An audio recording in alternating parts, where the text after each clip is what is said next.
London, 2nd of August 1919. Ella. When the old kitchen clock struck 8, Pedro had not shown up yet.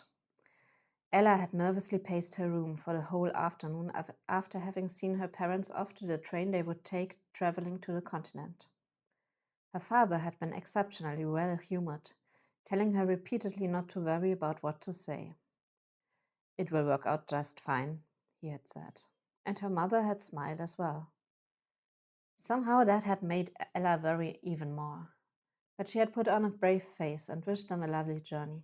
They were going to visit friends in Portugal, a voyage planned for a long time, and Ella was happy that they finally got to go after years of war and uncertainty. But what would she do all on her own if things didn't go well with Pedro? What if he didn't show up at all? He had written he'd meet her at 7:30. That had been half an hour ago. Pedro was never late. But Pedro had also never been cross with Ella for more than a few minutes. And now it had been months. Months in which he had hardly seen him, and when she had, he'd been brooding and grim and addressed her only when absolutely necessary. And she had no idea why. Ella wouldn't have asked him to meet her if it wasn't for what she had learned 2 weeks earlier when she was visiting Lady Agnes, an elderly lady and friend of Ella's Aunt Margaret. Lady Agnes wanted to launch a new charity for veterans and war widows in Canterbury. As Ella had studied social sciences but also served as a frontline nurse, Lady Agnes wanted her advice. Another woman involved in the preparations had been Rosa Almeida, a Portuguese woman who had been stranded in England and come to live with Lady Agnes during the war. Glad to have found someone who understood her native tongue, she had entertained Ella with stories of her life. Amongst those stories was one that Ella strongly suggested was about someone she knew very well. Back at home, Ella had recounted it to her parents and asked if it might have been about Pedro. And then her father had told her what he had found out about Pedro's past and what danger he was in. Pedro had never talked about his past. He wouldn't have trusted anyone with it, not even Ella, even when their friendship had still felt warm and easy. Knowing parts of it now somehow felt like treason. Not that Ella didn't like to inquire into people's secret. She was drawn to them, always in a quest to find the truth. That curiosity had gotten her into trouble quite often, but it had also led to her solving several crimes when she had this distinctive feeling that a person was hiding the truth. But those people had been mostly strangers, acquaintances at best.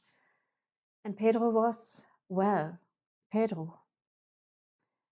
He had been Ella's friend ever since she was 8 years old. It was 1902 and they had just recently moved to Lisbon, where her father, Edward Everett, had been given a post as an attaché at the British Embassy. Ella was fascinated by her new surroundings. The streets paved with mosaics, houses embellished with azulejos, white and blue patterned tiles, lush gardens, and even some palm trees.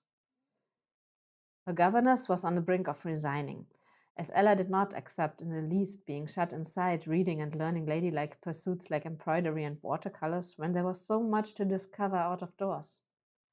And so her father took her with him on his errands whenever he could.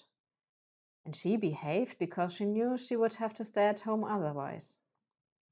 One day, Ella was marveling at the wave-shaped black and white mosaic pavement on Rocio, a white square that seemed to stretch endlessly, when a young man approached them. He was tall and lanky, wearing clothes that had once been of a fine quality, but were now worn down and mended with an unexperienced hand. That in itself was nothing unusual. There were street vendors of all kinds, selling newspapers, water, vegetables, refreshments, chestnuts, even olive oil and live animals on the streets. And some of them approached their potential customers rather offensively. And there were street urchins, tricksters, and beggars. The unusual thing was the language he used to address Ella's father. "Sir, may I shine your shoes?" he asked in British English without a hint of the thick Portuguese accent people had here, if they spoke English at all. Ella's father replied with a polite smile, "Thank you, lad, but I think my shoes are clean enough." When Ella saw the disappointment in the boy's eyes, she quickly said, "Papa, my shoes surely need some cleaning. Anna always complains about how dirty they are when we come home." The shoeshine boy looked at her in surprise, but the hopeful expression soon vanished when her father said, "Indeed they do, my dear, but knowing you, even if they're clean now, you'll find a way to soil them again before we come home, and Anna will not be any more pleased than usual." "But papa," Ella started. Her father gestured for her to be quiet, though.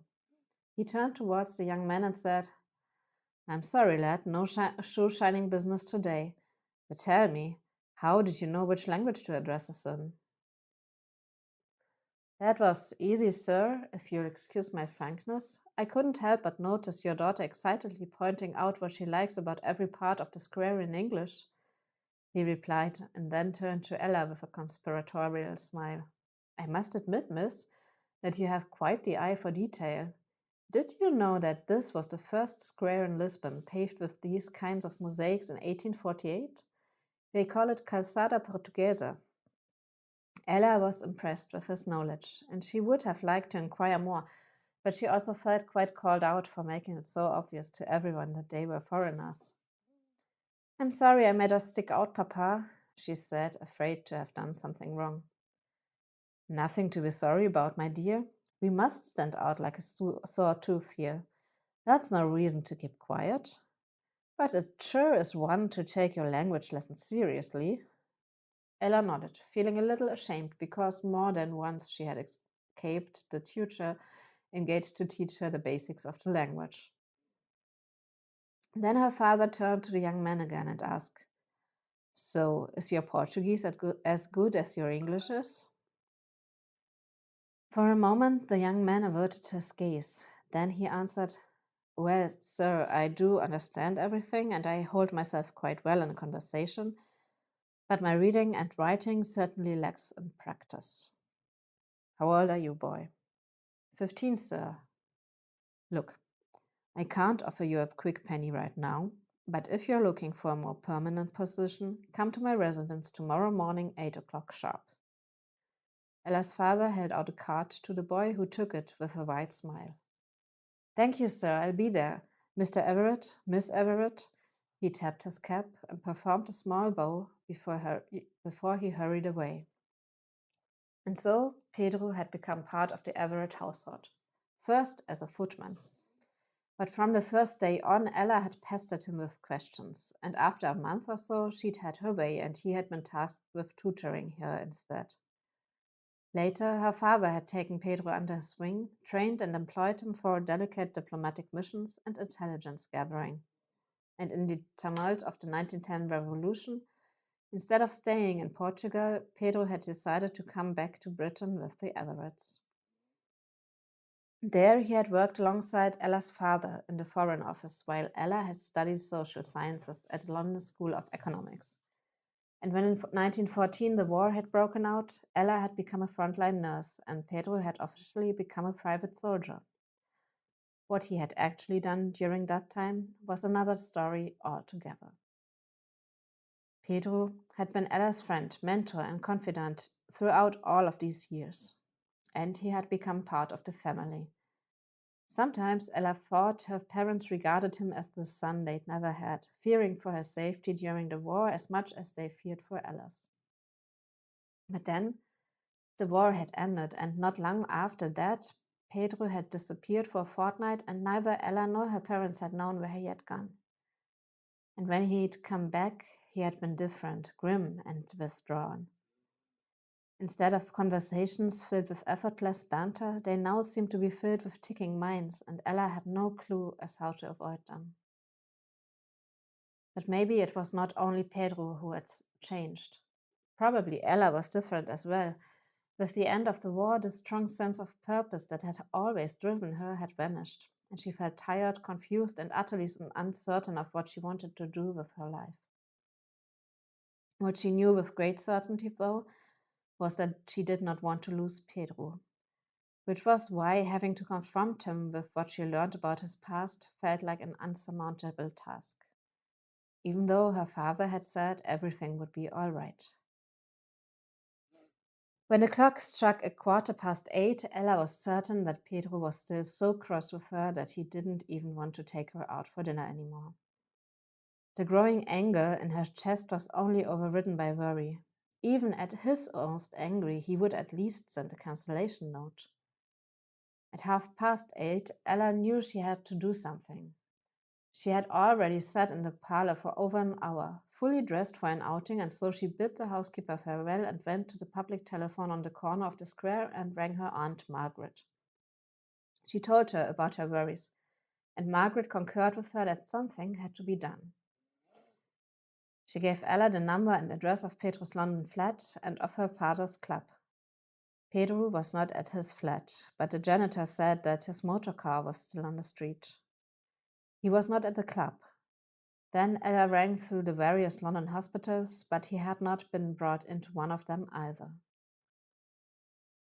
When Ella rang Margaret again, they had not made any progress on either of their sides. Ella was tired and frustrated, and Margaret urged her to go home and eat something. "Tomorrow is another day, my dear," she said, and hung up. When she came back home, the housekeeper confirmed that Pedro had not come during her absence either. Ella barely managed to get down a sandwich. Then she went to bed, tossing and turning, unable to calm her mind and find real sleep. And then she was in a forward aid station, exhausting herself with one patient after another. One of them was dying from his wounds. There was nothing to be done, but Ella could not stop trying. Mud was on her boots, blood spilled on her apron. She tried to stop the bleeding. Nothing would work. She heard his cries of anguish, saw his face. Pedro's face. Ella woke up drenched in sweat and completely disoriented. She'd had some variation of this dream every night for weeks. Slowly, she managed to orient herself. The feeling of the linen sheets, the moonlit room that was certainly not a cot in a forward aid station, the street sounds of a warm summer night in London. Ella was in London. It was the summer of 1919, and the war was over.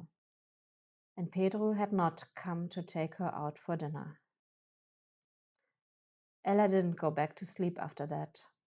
She went out with the first rays of light to catch a cab and find Pedro.